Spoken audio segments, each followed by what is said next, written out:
विभाग अध्यक्ष इतिहास, प्रधानमंत्री कॉलेज ऑफ एक्सीलेंस छत्रसाल शासकीय स्नातकोत्तर महाविद्यालय पन्ना से मैं आपको दिखाया हूँ। नई शिक्षा नीति का एक बहुत ही इंपॉर्टेंट टॉपिक है प्रोजेक्ट, जो हर क्लास के विद्यार्थियों को अनिवार्य रूप से करना होता है और इसके आपके परसेंटेज में बहुत ज़्यादा मार्क्स होते हैं, 100 मार्क्स का होता है और ये पूरी तरह से आपके हाथ में है कि आप उसे कैसे करें। पहली बात मैं आपको नियम बता देता हूँ कि नई शिक्षा नीति में प्रोजेक्ट वर्क कितने शब्दों में करना है। 5000 शब्दों में आपको प्रोजेक्ट लिखना है और शोधपूर्ण टॉपिक आपको लिखने हैं, रिसर्च ओरिएंटेड टॉपिक ही आपको सिलेक्ट करने हैं। सिलेबस के टॉपिक आप ले सकते हैं, लेकिन उसमें ये ध्यान रखना है कि आप क्या नया दे सकते हैं उसमें। जैसे बहुत सारे परंपरागत विषयों के टॉपिक आपने दिए हैं, लेकिन उसमें कुछ आपने नई चीज़ नहीं दी है, तो वो टॉपिक किसी काम की नहीं है। तो आप टॉपिक का चयन सबसे महत्वपूर्ण है, अपने गाइड के निर्देशन में गाइड जो आपको बता रहे हैं उस टॉपिक का ही चयन करें और उसके अनुसार आपको काम करना है। 3 स्टेजेस मुख्य होती हैं, P1, P2 और P3। इसके अंतर्गत आपको 15-15 दिन में या एक हफ्ते में आपको काम करके अपने गाइड से चेक कराना है और उसे दिखाना है। तो 15 दिन बाद आपने 100 पेज का प्रोजेक्ट आपको लगभग लिखना है, जो 5000 शब्दों के आसपास लगभग होता है। 110 भी हो सकते हैं, 90 भी हो सकते हैं। तो आपने 15 दिन में आपने लगभग 30 पेज लिखे, आपने अपने गाइड से चेक कराया। गाइड जो भी निर्देशन आपको देते हैं, सुझाव देते हैं, आपको उसको नोट कर लेना है। फिर अगला 30 पेज आप लिखें, फिर आप चेक कराएं। गाइड जो भी निर्देशन देते हैं आपको उसको नोट कर लेना है और तदनुसार आपको कार्य करना है। फिर लास्ट में आपको सबमिशन करना है। यहाँ ये बात महत्वपूर्ण है कि आपको पूरा 100 पेज का प्रोजेक्ट पहले रफ कॉपी में लिख करके चेक कराना है। ऐसा इसलिए क्योंकि अगर आपका प्रोजेक्ट कहीं गलत हो रहा होगा तो आपको सुधार की पर्याप्त गुंजाइश बनी रहेगी। रफ में लिखने से आपको एक बार और मौका मिलेगा। सीधे एग्जामिनेशन में जैसे ये कॉपी आई मेरे पास में, इनको मालूम ही नहीं कि इन्होंने क्या लिखा है, तो इस तरह से अगर आप करेंगे तो आप अपना ही नुकसान करेंगे। तो इस बात को ध्यान रखना है कि प्रोजेक्ट के टॉपिक शोधपूर्ण हो, रिसर्च ओरिएंटेड हो और टॉपिक का चयन ऐसा किया जाए जो फील्ड वर्क से रिलेटेड हो। ये पहले रोजगार उन्मुखी प्रोजेक्ट चला करते थे, लेकिन अब रोजगार उन्मुखी प्रोजेक्ट नहीं चल रहे हैं। अब सीधे सीधे रिसर्च ओरिएंटेड यानी कि शोधपूर्ण प्रोजेक्ट आपके प्रचलन में है। तो आपको एक कॉपी तैयार करनी है जिसमें लगभग 100 पेज, एक तरफ चित्र बनाने के लिए आप जगह छोड़ दें और एक तरफ आप पूरा लिखें। दूसरी बात, आपको प्रोजेक्ट शुरू करने से पहले आपको कुछ महत्वपूर्ण टॉपिक्स पर अपना वर्कआउट करना है। जैसे आपको ऑब्जेक्टिव्स लिखना है, आभार लिखना है, शोध प्रविधि लिखनी है, हाइपोथेसिस लिखनी है, कल्पना क्या है आपकी कल्पना शक्ति, और आखिरी में आपको टूल्स लिखना है कि किस तरह से आपने इसको कार्य किया है, क्या उद्देश्य है, इस उद्देश्य को पूरा करने के लिए आपने क्या रिसर्च मेथोडोलॉजी का इस्तेमाल किया, किस तरह से आपने अपनी शब्दावली को आगे बढ़ाया और आपके पास क्या संसाधन मौजूद है। मेरे पास पेन है, मेरे पास इंटरनेट है, मेरे पास में कॉपी है, मेरे पास में लेक्चर स्टैंड है, मेरे पास में टेबल है, कुर्सी वगैरह वगैरह, जो भी आप देखना चाहें।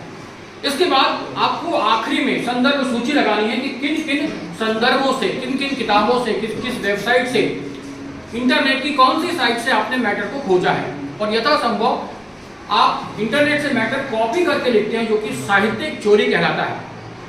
आप किसी का सामान बिना परमिशन के आप अपना उठा करके अपने पास नहीं रख सकते। इसी प्रकार इंटरनेट पर उपलब्ध सारी सामग्री आप अपने नाम से नहीं लिख सकते।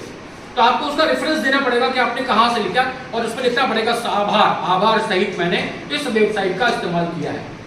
तो ये आपकी एक गुणवत्ता और आपका एक शिष्टाचार माना जाएगा कि आपने पूछ करके, अनुमति लेकर के या पूर्ववर्ती शोध कार्यों को आपने सम्मान देते हुए उनका आपने अपने साहित्य में इस्तेमाल किया है।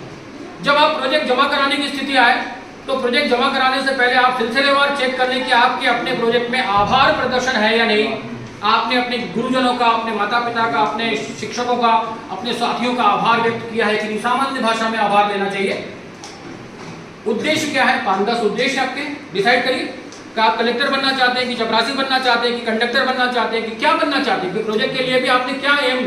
तो पहला उद्देश्य तो यही कि इसमें हम 100 नंबर है, 100 नंबर में अधिक से अधिक नंबर हमें मिले। रिसर्च ओरिएंटेड टॉपिक है, हम रिसर्च करने की ABCD सीख सके। ये प्रोजेक्ट हमारे परसेंटेज को प्रभावित करेगा, अच्छे रूप में प्रभावित करेगा या बुरे रूप में प्रभावित किया। अगर हमने उसको अच्छा लिखा, जवाब अच्छे दिए तो अच्छा ही होगा, और अगर हमने बिल्कुल साधारण सी भाषा में लिखा और बदतमीजी से जवाब दिए तो क्या होगा, हमारे ही पैरों में चोट लगने वाली है, कोई दूसरा नहीं रिस्पॉन्सिबल होगा।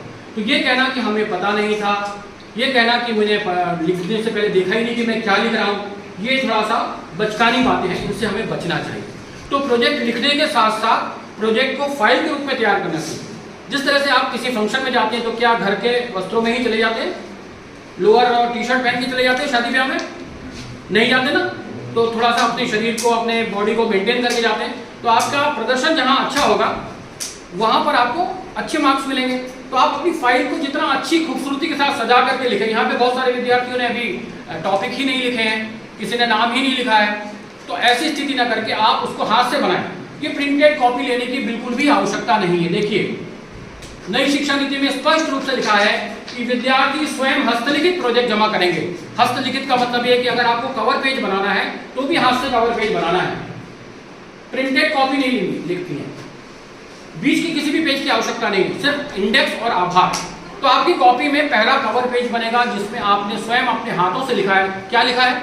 ऊपर कॉलेज का नाम लिखें आप, फिर लिखें परियोजना कार्य का विषय, तीसरे नंबर पर आप लिखें कॉलेज का मोनो लगा सकते हैं, आप अपना नाम, पिताजी का नाम, कक्षा, मोबाइल नंबर, और इधर राइट हैंड साइड पर दाहिने हाथ की तरफ विद्यार्थी का पूरा नाम, क्लास और पता और मोबाइल नंबर, और लेफ्ट हैंड साइड पर आपके शिक्षक निर्देशक प्राध्यापक का नाम लिखें, विभाग अध्यक्ष इतिहास या जो भी विषय है, और उनके हस्ताक्षर करा लें और उसको सजा लें अच्छी तरह से। सजाने का मतलब यह है, मैं तो अपने विद्यार्थियों को ये राय नहीं दूंगा कि कभी बनी बनाई कॉपियां खरीद के लाएं, क्योंकि बहुत महंगी मिल रही है, व्यापारी इतना कमीशन लगा रहा है। तो मैं तो उन्हें राय देता हूँ सिंपल से 100 पेज ले लें आप। बाजार में लूज पेपर्स बहुत मिलते हैं सस्ते में, आप जहां से बेहतर आपको मिल सकता है, पुरानी कॉपियों के भी अच्छे साफ सुथरे पेज अगर हैं तो आप उन्हें निकाल करके 100 पेज लिख लें, स्टेपल कर लें और एक स्पाइरल बाइंडिंग करा लेगा। वो भी नहीं करा सकते, एक सिंपल से 10 रुपए की फाइल मिलती है, उसमें आपने बीच में किया, पिनअप किया और अपना नाम लिख करके जमा करा।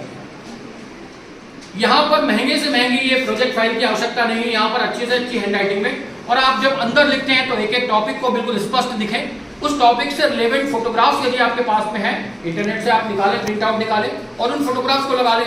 जैसे मान लीजिए अगर आपने मॉन्यूमेंट पे काम किया है कि पन्ना जिले के ऐतिहासिक मंदिर, तो अगर मंदिर पे काम किया है, तो अगर प्राणनाथ जी मंदिर पे काम किया तो उसका फोटोग्राफ लगा रहेगा।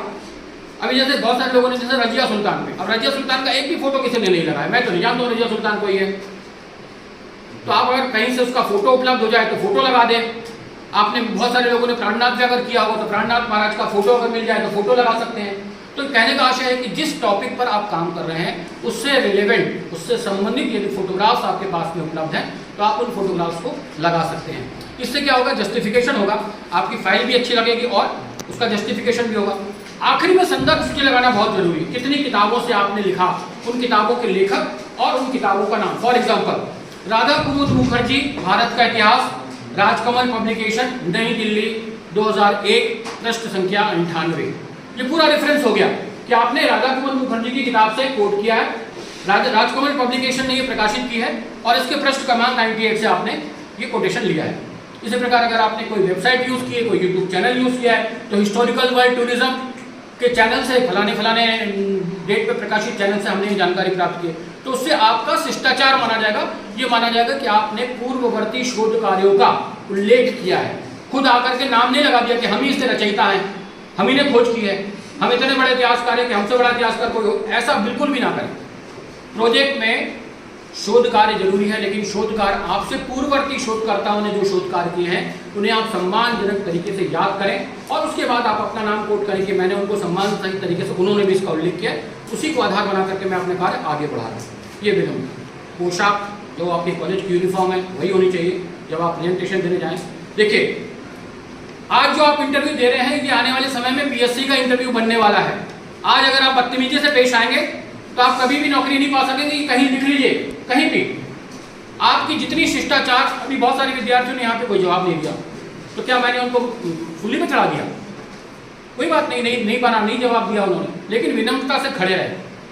तो कई लोगों ने यहाँ पर बहुत विनम्रता दिखाई है, वो भी उनका अपनी व्यक्तित्व का एक महत्वपूर्ण हिस्सा है। ठीक है, नहीं बता पाए, बोल नहीं पाए, घबरा गए, जुबान अटक गई, जो भी कारण, लेकिन कई लोगों को पता भी नहीं है और जबान बिल्कुल कैंची की तरह cut cut cut cut cut चल रही है। तो ये नेगेटिव जाएगा, ये लिख लें आप, ये नेगेटिव जाएगा।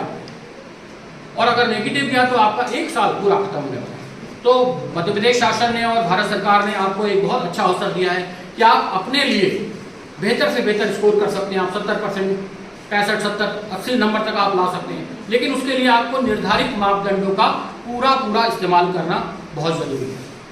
तो अगर आप सबमिट करने वाले हैं तो 5 चीज़ों को मैं फिर से रिवाइज कर देता हूँ। 5000 शब्दों में लगभग 100 पेज होते हैं, ये प्रोजेक्ट आप जमा करें। दूसरा, व्यवस्थित तरीके से उसका कवर पेज हाथ से बना हुआ हो, जिसमें आपका नाम, आपके गाइड का नाम, कॉलेज का नाम, कक्षा और परियोजना कार्य का विषय, ये 5 जानकारी उसमें स्पष्ट उल्लेखित हो। तीसरा, प्रीलिम्स पेजेस, प्रारंभिक पेजेस, उसमें स्पष्ट रूप से कि क्या उद्देश्य है। पहले तो इंडेक्स बनेगा उसका, इंडेक्स के बाद आभार बनेगा, उसके बाद उद्देश्य बनेगा, उसके बाद शोध प्रविधि बनेगी, शोध प्रविधि के बाद में फिर शोध परिकल्पना बनेगी, टूल्स टू बी यूज, कौन कौन से टूल्स आपने इस्तेमाल किए। इस तरह से ये 5-6 पेजेस आपके प्रोजेक्ट शुरू होने से पहले बनेंगे। और लास्ट में आपकी संदर्भ सूची बनेगी और एनेक्सर बनेगा, जिसमें आपने पूरे प्रोजेक्ट के दौरान कोई विशिष्ट बात अगर आपने कही है, कोई फोटोग्राफ्स आपने लगाए हैं, तो उनकी सूची आपको लास्ट में लगानी होगी। तो इतना जब आप काम कर लेंगे तब आपका प्रोजेक्ट जमा करने लायक होगा। अब इंटरव्यू में कैसे आपको प्रस्तुत करना है, आप परमिशन लेकर के अंदर आइए, यहाँ जगह नहीं थी कोई बात नहीं, लेकिन कई डिपार्टमेंट में अगर होता तो आप न्याय कमेंट कर सकते हैं, श्रीमान क्या मैं अंदर आ सकता हूँ या आ सकती हूँ, इतना पूछने में कोई आपकी जबान घिस नहीं जाएगी। बेहतर हो कि आप अपने महाविद्यालय की यूनिफॉर्म पहन करके जाएं, आइडेंटिटी कार्ड आपके गले में लटका हुआ हो। ये जवाब तो बिल्कुल भी ना दें कि मुझे पता नहीं था, तो पता किसको होगा, क्यों नहीं पता किया। तो ऐसे लापरवाही पूर्ण जवाबों से बिल्कुल आपको बचना है। इंटरव्यू बोर्ड में जितना सम्मान आप इंटरव्यू लेने वाले का करेंगे, उतना ही आपका कद बढ़ेगा, आपके परिवार के संस्कार स्पष्ट रूप से दिखाई पड़ेंगे और आपको अच्छे नंबर मिलने की पूरी संभावना है। लेकिन अगर आप जितना नेगेटिव बोलेंगे, नेगेटिविटी आपका ही नुकसान करेगी। तो आपको इंटरव्यू में इन सब चीज़ों का बहुत बहुत ध्यान रखना होगा। तो मैं समझता हूँ कि बहुत संक्षेप में मैंने अपनी प्रोजेक्ट की बहुत समराइज करके आपको मैंने बताया। किसी का कोई क्वेश्चन है तो मुझसे पूछ सकते। Class is open for the discussion. किसी को भी कुछ भी पूछना है, क्लास को दिखाइए एक बार। किसी की कोई समस्या, कोई क्वेरी?